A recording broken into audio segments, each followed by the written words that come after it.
Pendidikan karakter tidak bertentangan dengan pendidikan akhlak dan juga pendidikan Islam. Pendidikan karakter di dalam bahasa Arab kadang-kadang disebut sebagai tarbiyah asy-syakhsiyah dan kadang-kadang disebut sebagai tarbiyah al-akhlak. Mungkin bila istilah dalam bahasa Arab itu kita dengar, kita tidaklah berburuk sangka menganggap pendidikan karakter datang daripada barat, cuba untuk mencabar pendidikan akhlak dan pendidikan Islam. Akhlak bukan slogan. Akhlak bukan kata-kata kosong. Bila kita baca kupasan ulama tentang akhlak, sebahagiannya menjelaskan tentang manfaat berakhlak dengan akhlak yang baik, mudarat bila berakhlak dengan akhlak yang buruk, dan tidak banyak karya yang memperincikan bagaimanakah akhlak itu terjadi dalam diri manusia dan apakah kaedahnya untuk akhlak itu boleh dibentuk. Saya mewacanakan topik ini sekitar tahun 2011, 12, 13 dahulu, iaitu pada mengulas kupasan Imam Birgivi rahimahullah di dalam karya beliau yang bertajuk At-Tariqah Al-Muhammadiyah. Karya ini melanjutkan perbincangan daripada karya lebih awal yang lebih dikenali,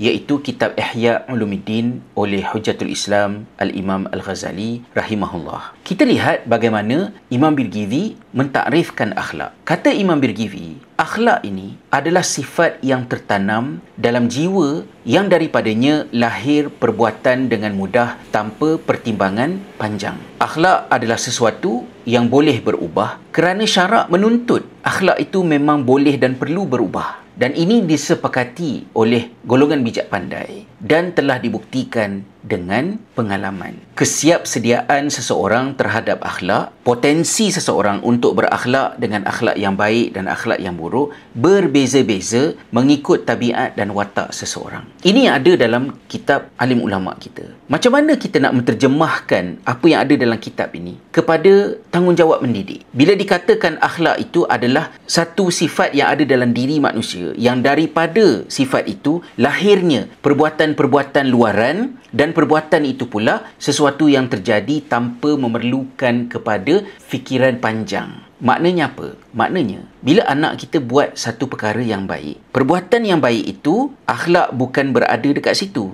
Akhlak ialah sesuatu yang ada dalam diri si anak tadi, dan daripada akhlak itu lahirnya perbuatan baik itu. Dan perbuatan baik itu pula berlaku secara spontan tanpa perlu berfikir panjang. Dalam satu kejadian di sebuah sekolah, cikgu ni keluar daripada keretanya dengan membawa beberapa buah beg. Seorang murid berada lebih kurang dalam 10 meter daripada cikgu ni tadi, nampak murid ini termenung, mengambil masa beberapa minit dan tiba-tiba berlaku eye contact dan murid itu bangun, datang kepada cikgu ni dan bantu cikgu tersebut. Adakah murid itu telah berakhlak dengan akhlak yang baik? Murid tersebut telah membantu cikgunya. Tetapi perbuatan budak itu membantu cikgunya ni tadi belum jadi akhlak kalau ikut definisi ni. Sebab yang dimaksudkan dengan akhlak bukan perbuatan baik yang ditunjukkan oleh budak itu semata-mata, tapi dalam budak tu apa dia sifat yang ada dalam diri dia yang menyebabkan dia tolong cikgu. Dan oleh kerana dia memakan masa 5 minit untuk membuat keputusan nak tolong cikgu ke tak tolong cikgu, maknanya dia belum lagi jadi akhlak kalau ikut takrifan Imam Birgivi ini, yang juga Imam Al-Ghazali takrifkan lebih kurang sama. Sebab sesuatu itu hanya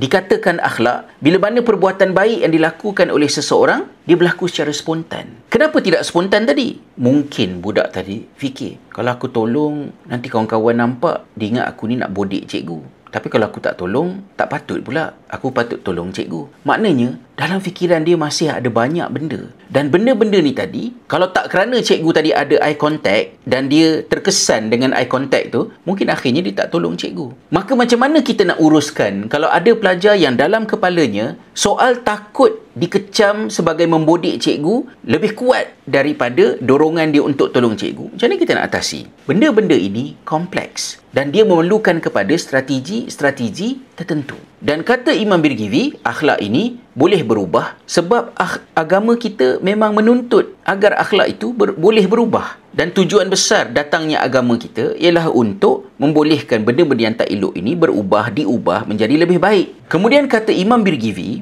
akhlak yang baik itu terbit daripada 3 perkara yang ada kat dalam diri manusia. Dan 3 perkara itu ialah yang pertamanya an-nutuk, keupayaan berfikir, kemampuan akalnya untuk berfikir. Yang kedua ialah daripada emosi dia, iaitu perasaan marah, Marah itu bermaksud satu keadaan emosi yang apabila ada perkara yang kita tak setuju, yang kita rasa bimbang dengan kemudaratan daripadanya, kita akan buat sesuatu untuk melawannya, untuk menentangnya. Dan yang ketiganya adalah asyahwah. Ia bermaksud keadaan emosi dalam diri manusia yang ada kekuatan untuk mendorong dia mendapatkan apa yang dia nak dapat. Jika tiga perkara ini terganggu, dia akan mendatangkan masalah. Jika ada pelajar yang lemah berfikir, dia tak dapat menjustifikasikan bahawa tuduhan kawan-kawannya tidak penting, tidak munasabah. Yang utama adalah dia membantu cikgu kerana apa manfaatnya kepada cikgu, apa manfaatnya kepada diri dia.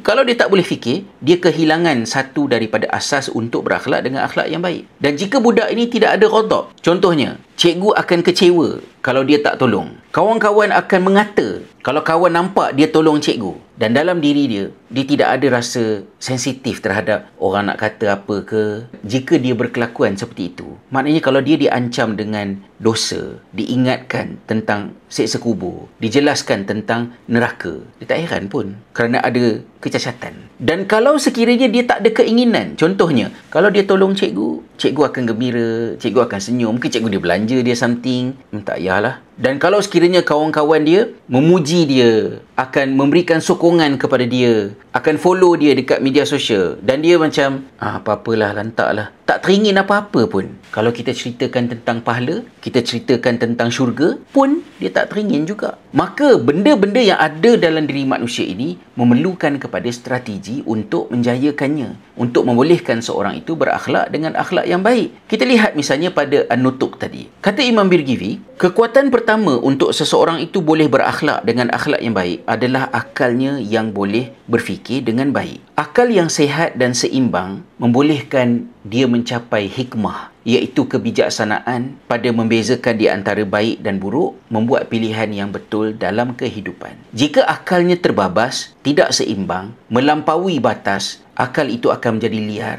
Disebut sebagai al-jarbazah. Dan al-jarbazah ini menjadi sebab mengapa seseorang itu berfikir di luar daripada kemampuan akalnya untuk berfikir dan boleh mengheretnya kepada kemudaratan, kesesatan, kebingungan dan sebagainya. Dan jika akal fikiran ini lemah, tak boleh nak bezakan di antara yang baik dengan yang buruk, tidak dapat mencerakin hal-hal yang berlaku dalam kehidupan, dia menatijahkan al-baladah. Al-baladah ni bukan dungu, tetapi kekakuan akal dalam berfungsi. Otak tak jalan. Dan jika cikgu berdepan dengan situasi yang seperti ini, bagaimanakah dia hendak bertindak dalam kelas? Terus ambil rotan-rotan, terus ambil gula-gula bagi hadiah pada murid. Kalau kita bersungguh, bukan sekadar hendak melepaskan tanggungjawab, tapi kita memang nak anak murid kita dapat diubah, dapat dibantu untuk berakhlak dengan akhlak yang baik, kita perlukan alat. Alat dalam bidang pendidikan. Dan alat itulah yang ditawarkan oleh satu bidang pendidikan yang namanya ialah pendidikan karakter. Supaya benda-benda yang ada dalam kitab ini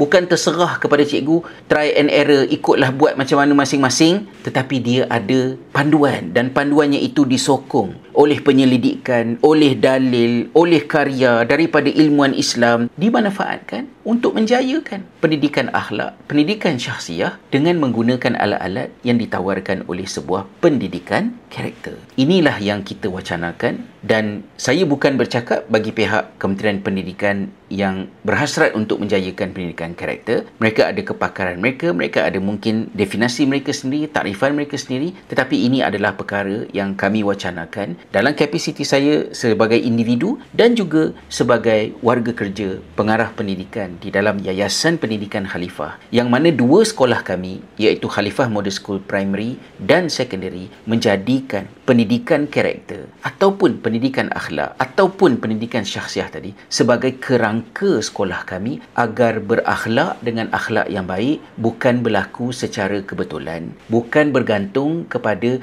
kesedaran cikgu yang ada pasang surutnya, tetapi ada strategi tertentu di sekolah di peringkat umur yang berbeza, dan sudah masuk menghampiri 20 tahun kami menjayakannya. Kami masih belajar, masih mengkaji, masih membetulkannya, dan kami sentiasa kongsikan dari semasa ke semasa agar guru-guru lain, ibu bapa, anggota masyarakat, sesiapa sahaja, jika dilihat apa yang kami buat ini ada kebaikannya, manfaatkanlah ia dalam konteks masing-masing. Redakanlah kecenderungan kita untuk melenting sebelum mengambil tahu, mendengar terlebih dahulu sebelum melontarkan komen, kritikan yang tidak akan berakhir kecuali dengan kerugian kita semua, dan yang paling bernasib malang apabila kita buat semua perkara ni adalah anak-anak kita.